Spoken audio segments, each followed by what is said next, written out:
La pyramide de Khéops se trouve à une latitude qui correspond à la vitesse de la lumière. Les anciens Égyptiens en savaient-ils bien plus que ce qu'on croit possible aujourd'hui? Et qu'en est-il des anomalies qui viennent d'être découvertes dans la plus petite des grandes pyramides de Gizeh? Nous allons regarder les enregistrements originaux, alors restez absolument jusqu'à la fin. Bienvenue à tous, les amis.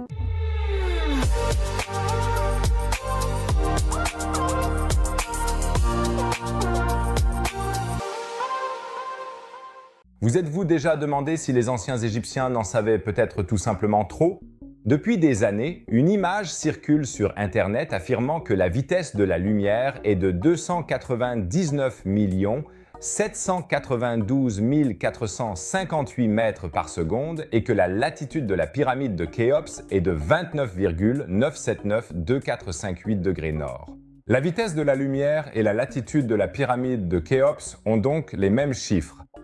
Coïncidence? Écrivez-moi tout de suite en commentaire comment vous expliqueriez cela spontanément. Je suis très curieux de connaître vos théories et aujourd'hui, nous allons élucider ce mystère. Puis il y aura une découverte toute récente. Mais d'abord, abonnez-vous à la chaîne si ce n'est pas déjà fait. C'est gratuit et vous m'aidez ainsi. Ceux qui sont déjà abonnés aident beaucoup la vidéo en mettant un pouce bleu.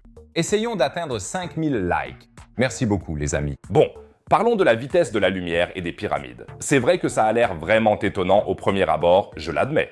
On regarde ces deux chiffres et le cerveau se dit tout de suite « Attends un peu, ça ne peut pas être une coïncidence ». On pourrait vraiment penser que les pyramides ont été construites comme une sorte de Stargate.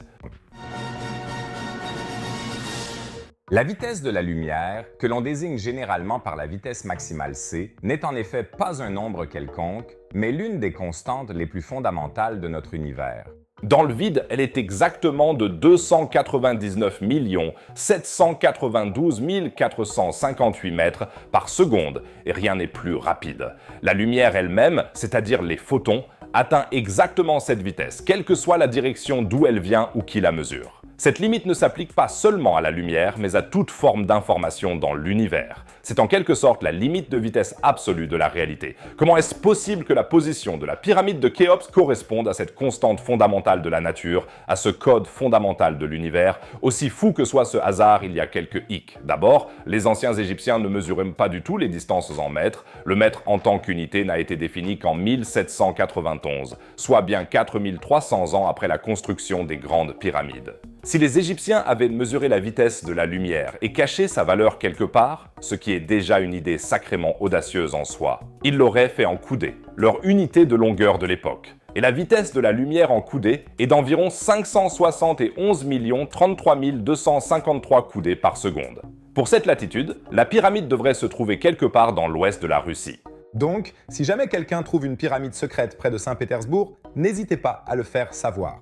Et il y a mieux encore, notre système moderne qui consiste à indiquer les lieux sur Terre par leur latitude en degrés décimaux n'est pas non plus né dans l'Antiquité. La précision requise pour cette correspondance n'était tout simplement pas mesurable. Ce n'est qu'au cours de la seconde moitié du XXe siècle que nos mesures géodésiques de la Terre ont été suffisamment précises pour cela. Mais la question la plus importante est peut-être, ce chiffre est-il vraiment exact? Eh bien, la Grande Pyramide n'est pas un point, c'est une construction gigantesque. Bon, la Grande Pyramide n'est pas un point, c'est un édifice gigantesque. Selon l'endroit d'où tu mesures, du centre, de l'arête nord, du sommet, tu obtiens des latitudes légèrement différentes. Si tu choisis le sommet de la pyramide, la valeur est de 29,979175. Ça ressemble déjà nettement moins à la vitesse de la lumière. Bref, il faut un peu manipuler le chiffre pour qu'il colle. Et si tu le manipules assez longtemps, à un moment donné, n'importe quel chiffre correspondra à n'importe quoi, mais malgré tout, c'est bien sûr une coïncidence incroyable qu'on obtienne la valeur de la vitesse de la lumière à un point précis de la pyramide de Khéops, il faut bien le dire. D'ailleurs, la vitesse de la lumière n'a été mesurée pour la première fois qu'en 1676 par l'astronome danois Ole Rømer, qui observait le mouvement des lunes de Jupiter et constata ainsi que la lumière devait avoir une vitesse finie. Avant ça, on pensait que la lumière ne se déplaçait pas du tout, mais qu'elle était simplement là. Que les anciens Égyptiens aient non seulement connu la valeur correcte, mais qu'ils l'aient aussi cachée dans un système de mesure qui ne serait inventé que 4000 ans plus tard, ce ne serait pas seulement impressionnant, ce serait carrément impossible.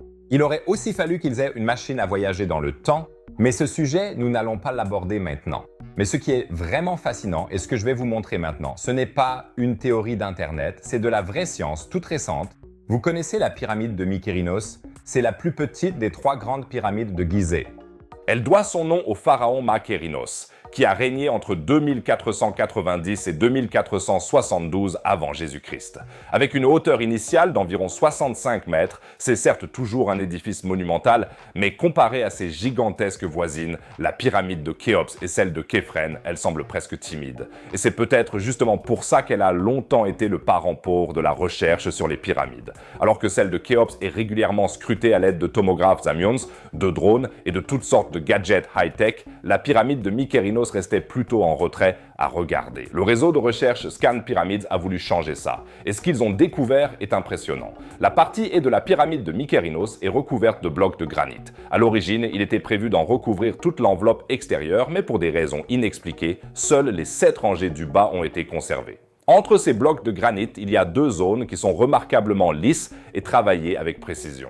Une précision inhabituelle, tout aussi précise que celle des blocs autour de l'entrée principale, côté nord. C'était le premier indice. Y aurait-il une deuxième entrée à cet endroit? Pour le découvrir, les chercheurs ont eu recours à tout un arsenal de méthodes de mesure non invasives. Ça a l'air un peu compliqué, mais c'est la bonne approche quand on examine une merveille du monde vieille de 4500 ans et qu'on ne veut pas simplement démolir un mur, on n'est pas dans le film La Momie après tout.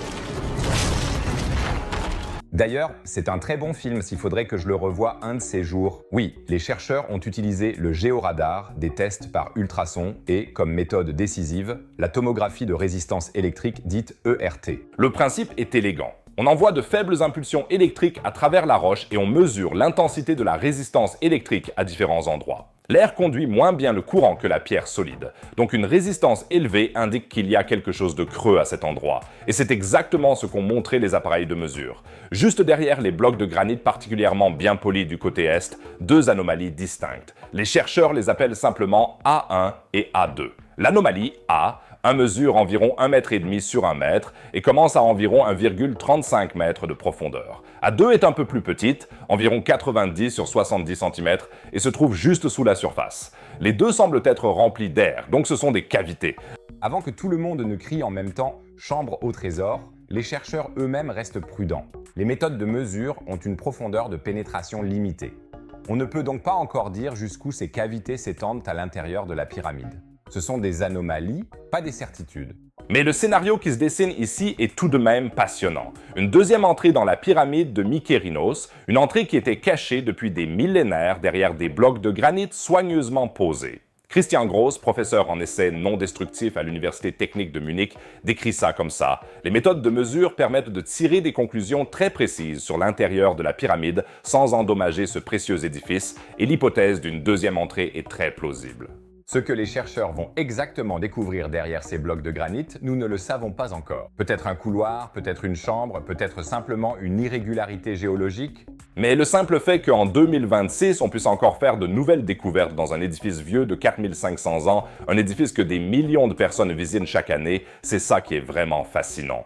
Pour rappel, ce n'est qu'en 2023 que des scientifiques ont découvert un couloir jusqu'alors inconnu dans la pyramide de Khéops, là encore grâce à des méthodes non invasives. On dirait que les pyramides continuent de nous révéler de nouveaux secrets après des milliers d'années. Et pour ça, pas besoin de théories sur la vitesse de la lumière ou les alignements cosmiques. La réalité est bien plus passionnante. Je vous tiendrai au courant de toutes les prochaines découvertes. Alors abonnez-vous dès maintenant à la chaîne et n'oubliez pas de mettre un pouce bleu pour qu'on atteigne les 5000 likes. Et à propos de choses cachées, la vidéo suivante traite d'un sujet au moins aussi stupéfiant. Un continent perdu se cache sous l'Europe. Tu as bien entendu, un continent entier qui, comme les scientifiques viennent de le découvrir, a fait irruption à la surface en Europe. Les images originales de ce continent secret sont disponibles dans la vidéo en haut à droite. Jette-y un œil, c'est vraiment passionnant. En bas à droite, une autre vidéo sur la science et l'espace. Sinon, je dirais qu'on se retrouve dans la prochaine vidéo. À plus les amis!